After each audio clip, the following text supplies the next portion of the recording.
Imagine this. You are 63 years old. You are sitting at the same kitchen table you have sat at for the last 30 years. And you are looking at your bank statement, the same way you have looked at it every single month for 3 decades. And the number on that page is almost identical to what it was 10 years ago. Not because you were lazy, not because you did not work hard. You worked every single day. You showed up. You sacrificed. You did everything you were told to do. But somewhere between earning and building, something went wrong. And the terrifying part, most people never figure out what that something was. Because the world does an extraordinary job of teaching people how to earn money, it does almost nothing to teach them how to think about it. So millions of people spend their entire lives trapped inside the same invisible cycle, earning, spending, stressing, and repeating, not because they lack ambition, not because they lack intelligence, but because they were handed a financial identity they never consciously chose. A set of beliefs about money, about risk, about what is possible for people like them. Beliefs planted so early, so quietly, that most people never even realize those beliefs are running their lives. Tonight, we are going to change that. We are going to go deep into the psychology of investing, into the behavioral science of wealth, into the invisible systems shaping your financial decisions right now, whether you are aware of them or not. Because once you understand what is actually happening beneath the surface, you begin to see money, time, and your own future in a completely different way. Welcome to the right mindset.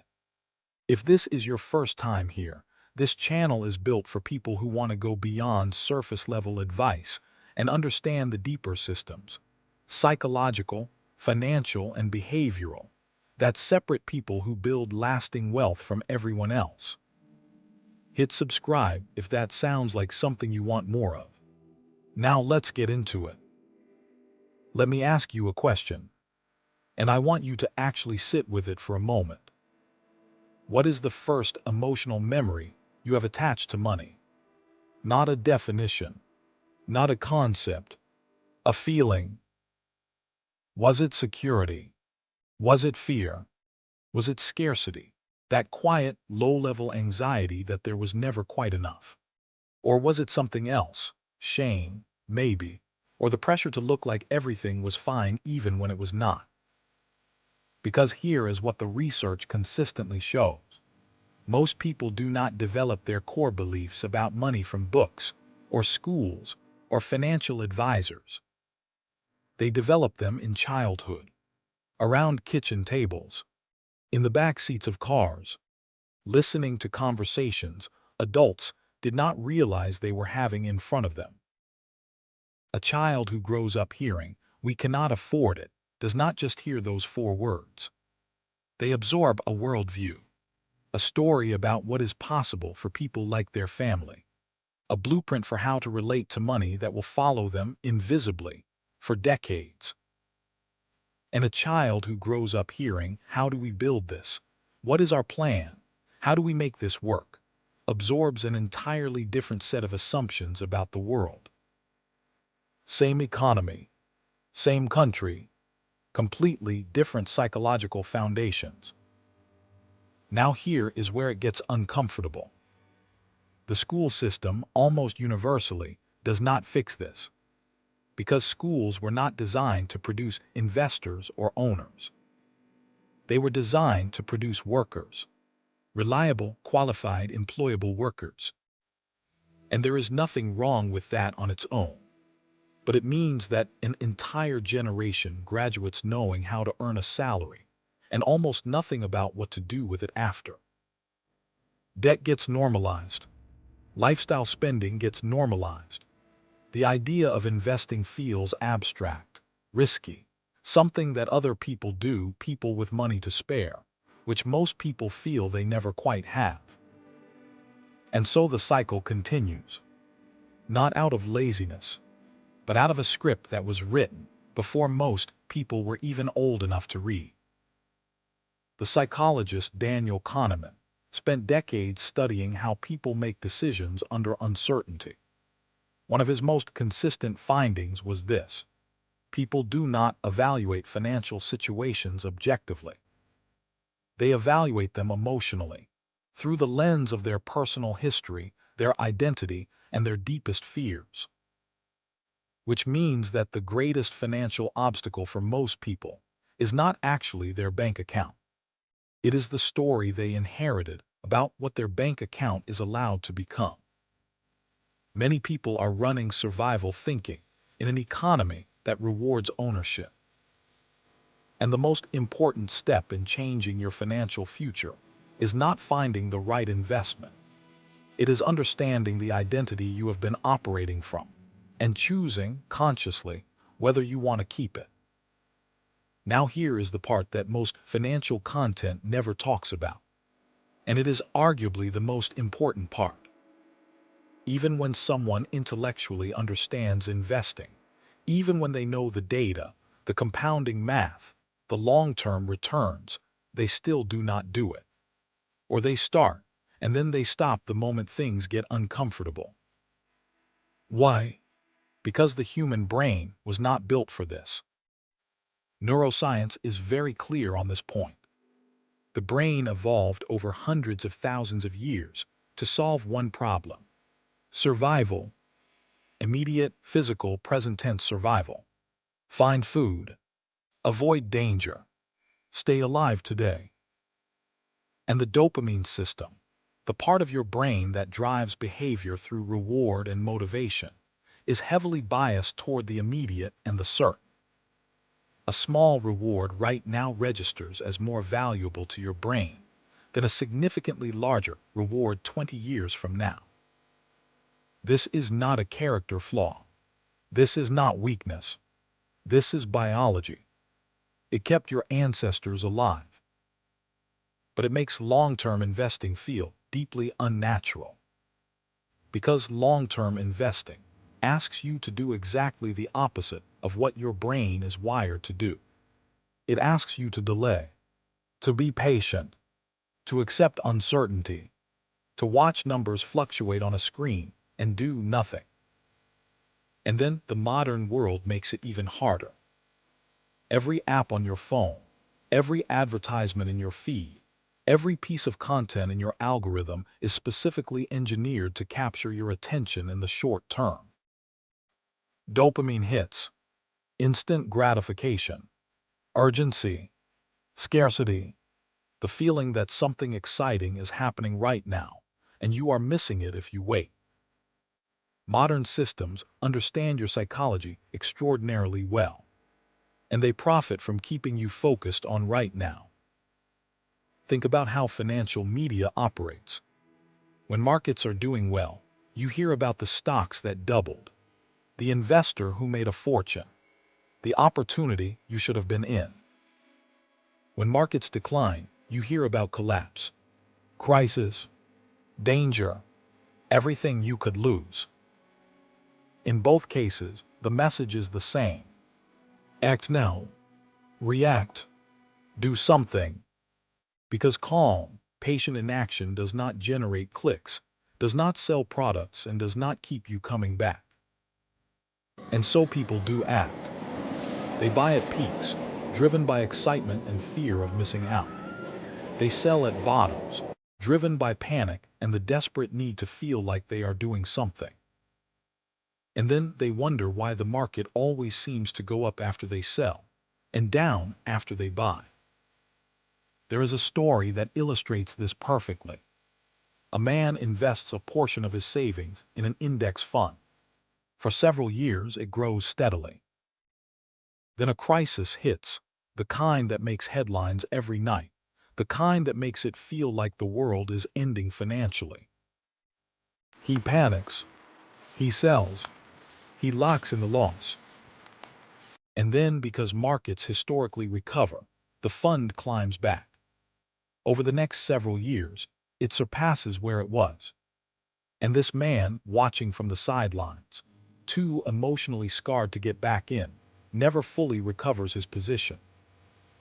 The financial loss was painful, but the deeper damage was to his confidence, his trust in himself, and his willingness to ever try again.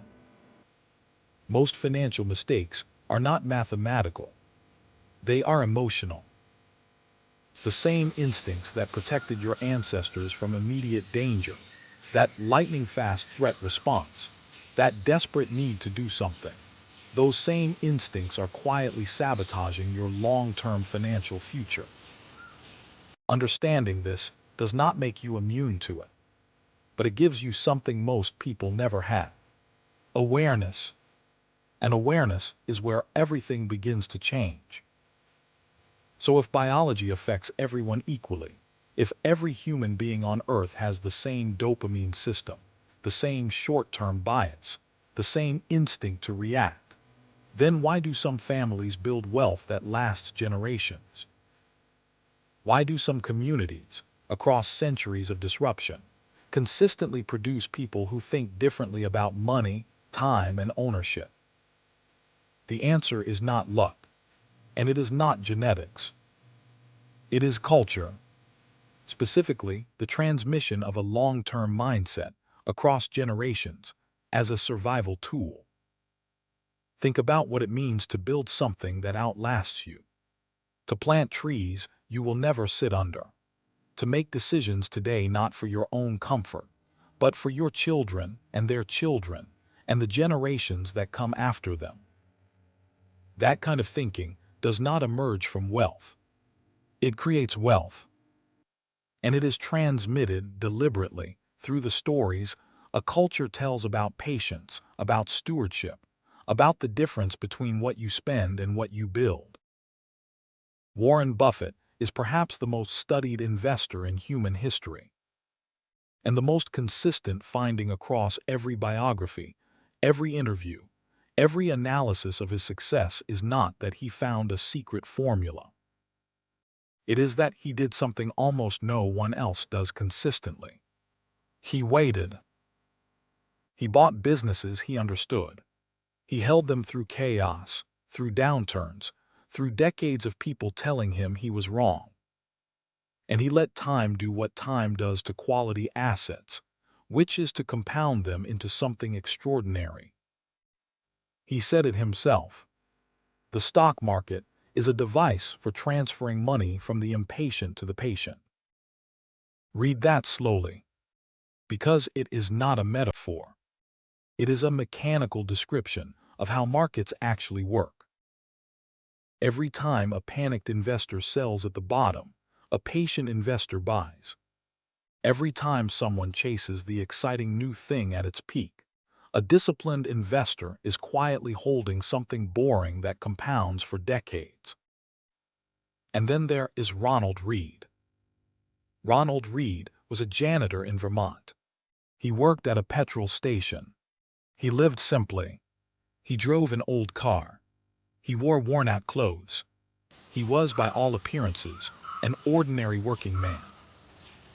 When he died in 2014, he left behind a fortune of nearly $8 million, most of which he donated to his local hospital and library. He did not have insider knowledge. He did not have a high-paying career. He did not win anything or inherit anything. He just started early, bought quality assets, reinvested his dividends, and crucially, he never panicked. Not during Black Monday, not during the dot-com crash, not during 2008. He just held. Quietly, patiently, consistently, for decades. Wealth often grows too slowly to impress people, until suddenly it becomes impossible to ignore. This is the secret that cultures and families who sustain wealth across generations understand, and that the rest of the world, distracted by noise, urgency, and comparison, consistently misses. It is not about finding the right moment. It is not about being smarter or luckier than everyone else. It is about choosing to think further ahead than most people are willing to think. About seeing time not as something working against you, but as the most powerful financial force available to anyone at any income level. If this is shifting the way you see things, if you are starting to understand that the real game is not about tips or timing, but about how you think, then the right mindset is exactly where you need to be. Every video on this channel goes deeper into the psychology, the behavior, and the hidden systems behind wealth, success, and human decision-making. Subscribe now, and let's keep building that foundation together. Here is the part no one in the financial industry wants to say out loud. Modern consumer culture is specifically designed to keep you in a state of financial instability. Not through conspiracy, not through malice, but through something arguably more powerful than either of those things. Through the perfectly rational, profit-driven exploitation of your deepest psychological vulnerabilities. Let us talk about comparison. Because comparison is one of the most devastating forces in personal finance, and it operates almost entirely below the level of conscious awareness. Social media feeds you a curated highlight reel of other people's consumption. The car, the holiday, the renovation, the restaurant, and your brain, which evolved in small tribes where social status was directly tied to survival, processes that information as a threat signal. If they have it and you do not, something is wrong. You need to fix it. Now, this is not vanity. This is evolutionary biology. The need to maintain your social position is wired into the same survival circuitry we talked about earlier. And modern advertising knows this. It does not sell you products. It sells you identity. It sells you the version of yourself that other people will admire, the version that belongs, the version that is enough. And so people spend money they do not have, on things they do not need, to impress people they often do not even particularly like, and call it living their best life. Meanwhile, the actual cost is invisible. It is the investment account that never gets funded, the compound growth that never starts, the financial runway that never gets built, the choices that never become available, because the money was always spent before it could become anything else. Modern society monetizes your impatience. Emotionally reactive people are highly profitable. And the most insidious part of all this, the trap is designed to feel like freedom. Spending feels like reward. Consumption feels like self-expression. Debt feels like access. None of these things are inherently wrong. Enjoyment matters. Present moment quality of life matters. But there is a profound difference between conscious spending, where you are making deliberate choices aligned with your actual values, and unconscious spending, driven by comparison anxiety, status pressure, and the relentless psychological engineering of systems that profit from your financial instability. Lifestyle inflation is another invisible trap that catches even the most financially educated people. You get a raise. Your expenses rise to match it. Your savings rate stays flat. And years later, despite earning significantly more than you used to, you are no closer to financial freedom than you were before. The golden handcuffs. The person earning $200,000 a year who genuinely cannot afford to lose their job, because every dollar of that income has already been allocated to maintaining the lifestyle their income demands. The income went up. The freedom went nowhere. Let me ask you something, and I want you to sit with the discomfort of this question rather than dismiss it quickly. What do you think destroys more financial futures? Lack of money, or lack of emotional control over the money people already have? Because the data, again and again, points to the same answer. And it is not the one most people expect. We have covered a lot of ground. We have talked about the financial identity you inherited, the biology fighting against your long-term thinking, the cultural transmission of a patient, ownership-based mindset, the invisible traps engineered to keep your money in motion and in someone else's pocket. And now we arrive at what this has all been building toward, the thing that almost no one says directly, the insight that reframes everything. Investing was never really about money. Stay with me on this. On the surface, investing looks like a financial behavior. You put capital into an asset. You wait. You earn a return. Simple mechanics. But what investing actually reveals, what it demands, has almost nothing to do with numbers. It reveals how you handle uncertainty. Because genuine long-term investing means watching your portfolio decline by 30% and choosing to hold. Not because you are reckless, but because you understand that the short-term noise is not the story. It reveals how you handle delayed gratification. Whether you can choose a future that you cannot see, feel, or touch, over a present reward that is immediate and certain. It reveals your relationship with patience, with fear, with the opinions of other people, with your own sense of identity and self-worth when your portfolio is not performing, and everyone around you seems to be getting rich on something else. The greatest investors in history have all said versions of the same thing. The most important work is not financial research. It is emotional self-management.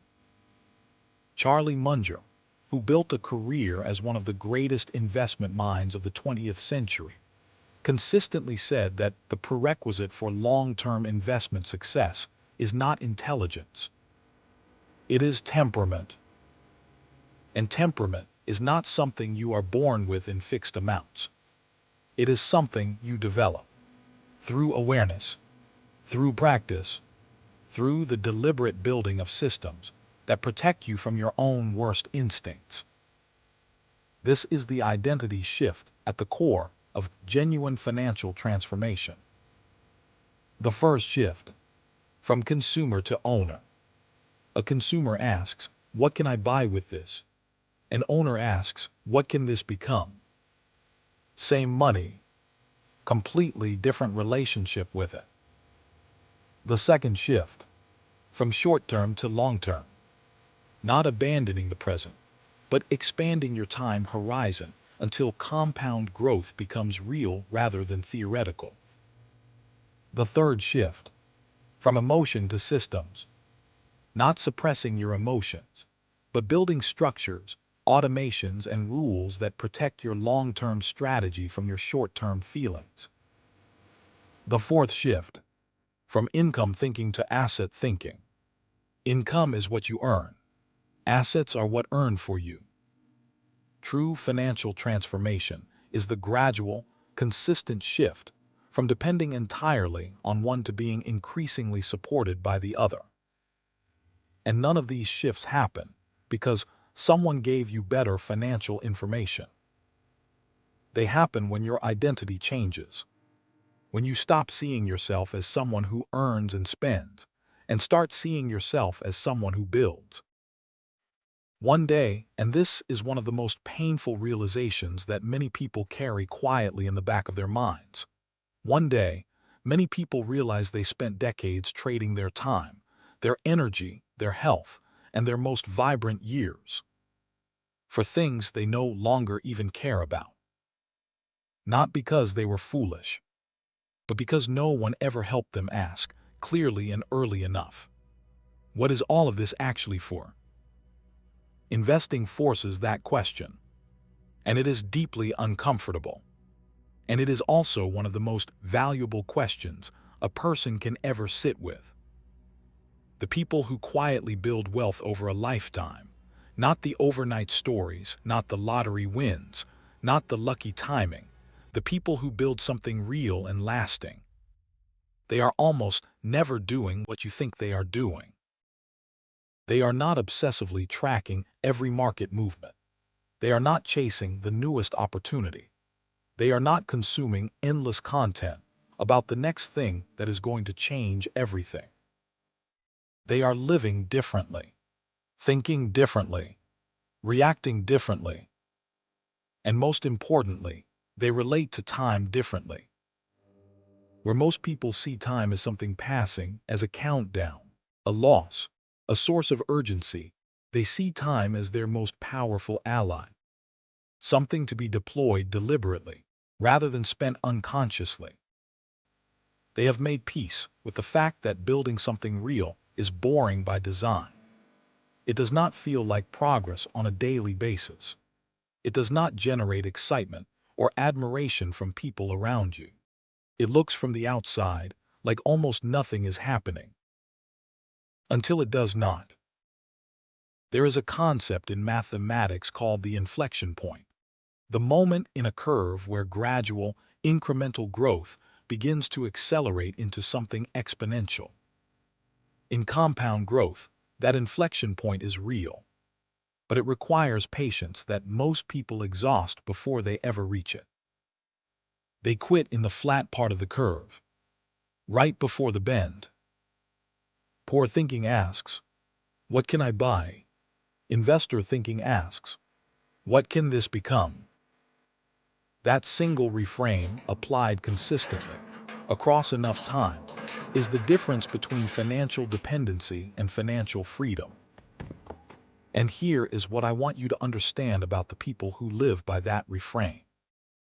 They are not extraordinarily disciplined in the way people imagine.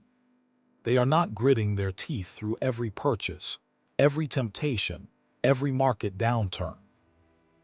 They have simply built systems, environments, defaults, structures that make the right financial behavior easy and the destructive behavior hard. They automated their investments before they could spend that money elsewhere. They built budgets not to restrict themselves, but to protect what matters to them. They surrounded themselves with people and information that reinforced a long-term orientation rather than short-term anxiety. They built alignment between their values and their money, between their identity and their behavior, between who they say they want to be and the choices they make every single day. You do not build wealth through intensity alone. You build it through alignment, repeated consistently over time. And that word, alignment, is where I want to leave you before the conclusion. Because most people's financial lives are deeply misaligned. Not because they are careless, but because they have never taken the time genuinely to ask what they actually value, what kind of life they actually want, what they are willing to trade, and what they are not. When you get clear on those answers, everything else, the budgeting, the investing, the patience, the discipline, stops feeling like sacrifice. It starts feeling like integrity. Like you are finally building something that belongs to you. Something real. Something that will last. Let us come back to where we started. That 63-year-old sitting at the kitchen table, looking at a number on a page that does not reflect 40 years of effort. That image is painful, but it is also, if you let it be, clarifying. Because the truth we have been building toward throughout this entire video is this. Investing was never only about money. It was about identity, the story you carry about what is possible for someone like you. It was about patience, the willingness to trust a process you cannot always see working. It was about emotional discipline, the capacity to manage your own psychology in a world specifically engineered to undermine it. It was about vision, the ability to make present sacrifices in service of a future that most people never allow themselves to fully imagine. And it was about time, the most democratic resource in the world, available to everyone, wasted by most, deployed deliberately by the few who understand how powerful it actually is. Most people spend their lives trying to earn more. Very few ever learn how to become owners. And the gap between those two paths, the difference in the life they produce, is not theoretical. It is lived in every decade, in every financial decision, in the presence or absence of choices that most people spend their entire lives wishing they had. That realization changes everything. If you are still with us at this point, you are not looking for shortcuts. You understand that the real work is internal. And that is exactly what this channel is built for. If this video shifted something in the way you think, share it with someone who needs to hear it. Not because it is a nice thing to do, but because the ideas in this video have the potential to change the trajectory of someone's financial life. And that matters. If you want to go deeper, into psychology, into behavior, into the hidden systems shaping how people think about success, wealth, identity, and decision-making, subscribe to the right mindset. Because in the modern world, the greatest competitive advantage is not more information. It is perspective. The right perspective, applied consistently, over time. That is what we build here. In the next video, we uncover something that stops more people than almost anything we have discussed today. It is the pattern where intelligent, capable, motivated people, people who have finally started building something real, begin to self-sabotage the moment life starts improving. Not out of laziness, not out of stupidity, but because the brain, at a deep neurological level, fears transformation more than it fears failure. Failure is familiar. Transformation is unknown. And the unknown, even when it is good, even when it is everything you wanted, can trigger a fear response that unravels years of progress. Most people never realize this is happening. And so they repeat it, cycle after cycle. Success followed by sabotage, followed by confusion about why they keep ending up back at the start. Next video. Do not miss it.